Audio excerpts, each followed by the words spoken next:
see the real estate market. I mean, it's slowed a little bit. There's no doubt. Right. Now, whether that means there has gone from 30 offers to 10 offers on a house, that is still relatively slower than it was a few months ago. Right. Are people getting back to, I guess, basics and fundamentals on buying a home? Or what are people looking at? What are the benefits people are looking for? Well, I think, Ben, you hit it at the beginning. Interest rates are less appealing over the short term. Long term, it's obviously still an appealing option.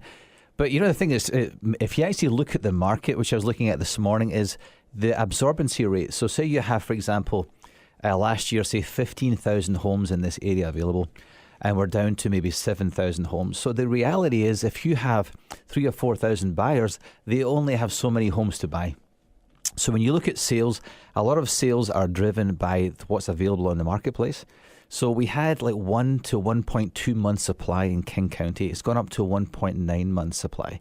So that's not dramatic. Normally in this area, we're running between 3 to 6 months. So we are still really short of nice homes in this area. So I know it's disappointing that some people haven't got that 3.75% interest rate. Sure. But we are still in a really fairly a tight market. In fact, we would really call it acute or extreme if you get below 2 months supply.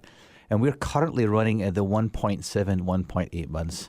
But I think what you're saying, Ben, is that when the interest rates do come up, it does affect people's cash flow, especially in the mid-range to low-range house prices. So I would say that, I think it's going to get back to more healthy real estate. So that really comes back to that big question, Ben. Why do you buy real estate? What's the advantages of real estate, right? Why would we want to buy? Well, and what's interesting is, a few years back, people bought because there was an $8,000 tax credit. Right. And then people bought before that, people bought because they were going to make $1 million.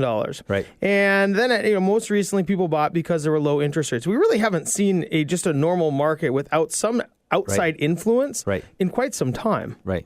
And I think, listening to a lot of the chatter, the economists nationally, that people are driving towards, 2014, they want to land a healthy real estate market. Supply and demand between 3 to 5 months. And that's healthy, 20 to 30% of homes turning over every single month. And when that kicks in, I think the financial people, real estate people, all these, we want to start to look at things more traditionally. And what is it traditionally? Why would you want to buy real estate? That gets down to these big questions. And so what are some big reasons outside of all the financial things that everybody, of course, worries about and thinks about? Right. The thing, Ben, that I was thinking, and I did some research in this over the years, is why would somebody really want to buy a house? Right. And I'm married. I've got 3 kids. And what it comes down to, I think, is pride of ownership. Why would you want to own a house? And what does that mean? It really security, stability. I can paint the walls. I can control my environment. So pride of ownership and ownership on your own is such a big deal for the middle class American consumer. Do you tend to think that people already have gotten back to that fundamental or that feeling and reason for buying, or are people still a lot more about the finances and investment that they've seen over the last few years? Well, I've seen this year with low interest rates, and especially in the Puget Sound area, that a lot of investors have come in and started to eat into the traditional real estate market. So that's knocked things off in the lower price ranges. But I think that we are coming back into a more traditional world. For example, if you rent a home right now, you cannot control your costs. You can't. You can't control maintenance of your house. The landlord's going to come in and say, I'm going to put the interest rates or the payments up. And substantially. There's the rental market right now is very strong. We've seen an increase of between 5, maybe 9%. So you can't control it. But if you have your own home, you can control it, you can settle down, and you can enjoy it. And that's a really, really big deal. Yeah, there's some comfortability there for sure. Stephen Macdonald joins us, real estate broker with John L. Stott. So what are you working with people on right now? How are you helping people maybe get back to the, as you call them, traditional benefits? Right. When even just 2 months ago, it was the lowest rates that nobody wanted to miss out on. Right. Now they've missed out on them. They're gone. It's gone. And so now, how are you helping people transition from maybe the mindset of best time to buy ever to now we just want to own a home? Well, I look at my own life, Ben, when I've got 3 kids. My oldest son is going to college, and all of a sudden there's 2 kids. So maybe in 2 years' time, it's one kid left, right? And there people die, people get born. I mean, people go to college. Let's make it a little bit lighter here. Yeah, but it's just healthy life, right? So you want to live in a great community. You want to live in a nice place. You want to go to a good school. You want to live close to your work or whatever. So there's more traditional values of identity, and community is driving things more than just cash. And I think sometimes we get hyped up because we're in the industry. It's all about money, but it's not really. I mean, some people do really care about that, and it's very smart to buy with low interest rates. But right now, what I'm seeing is there's definitely, with all the cheap money coming in, there's going to be appreciation. So if you own real estate, it's one of the biggest hedges against appreciation is inflation. So I see that in our market right now, that people are driven more by community value, pride of ownership, hedging against inflation, these kind of issues.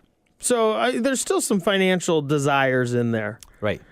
Different than, but just maybe not, as you call them, more traditional, not necessarily just trying to win. Because I think we've talked about before the element of the deal. People always wanted to win. Right. It was, they want the lowest price and the lowest interest rates. And I think sometimes, as you're saying, some of the traditional values maybe got lost. Right. Well, even, I think that as a government, American government, they want people to own their homes, right? So the tax structure set up to benefit. If you own a home, you can have a tax write-off. Your capital gains is covered for $250,000 per person if you live there too over the last 5 years. So the actual gain, the financial gain in doing a deal, and the actual culture itself is established to benefit and win by owning real estate. So that's still there. And I think people, some people see a little glimpse in the market, 1.2% change. That's nothing over the bigger picture. Typically, people live, 5-7 years in the house.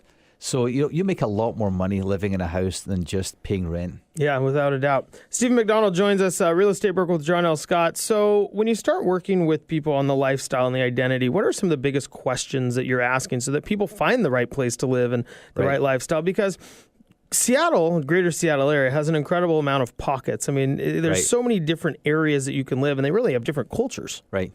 Well, what I'm seeing is there's two main things that are really strong in my kind of subculture. One is schools. People come from all over the world right now, Southeast Asia, Canada.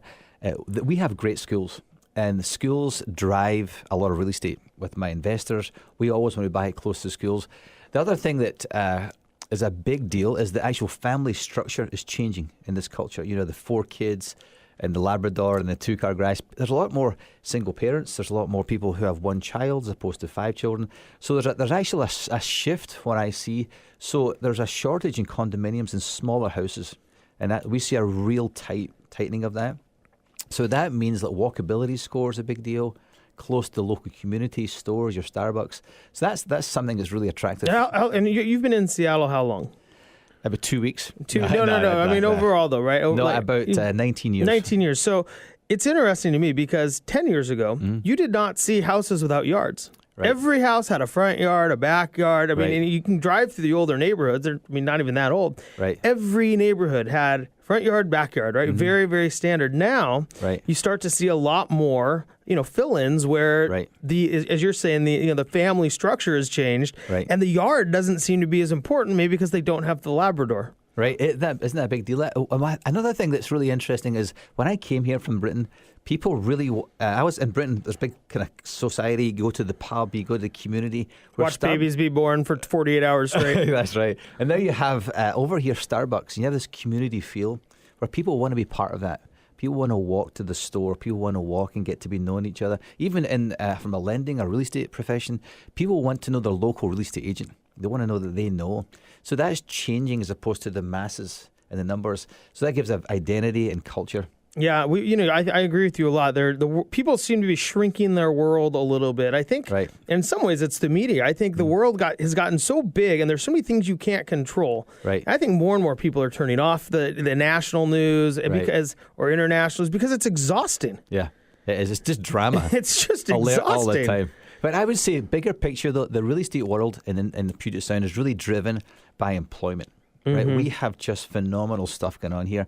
So the good news is the economy's great, the population's growing here. This is a very healthy environment. So I'm excited. I think we've probably maybe a 5 to 7 year run Absolutely. inflation. So I agree with you very much. The fundamentals are still there, and people will buy homes regardless of interest rates.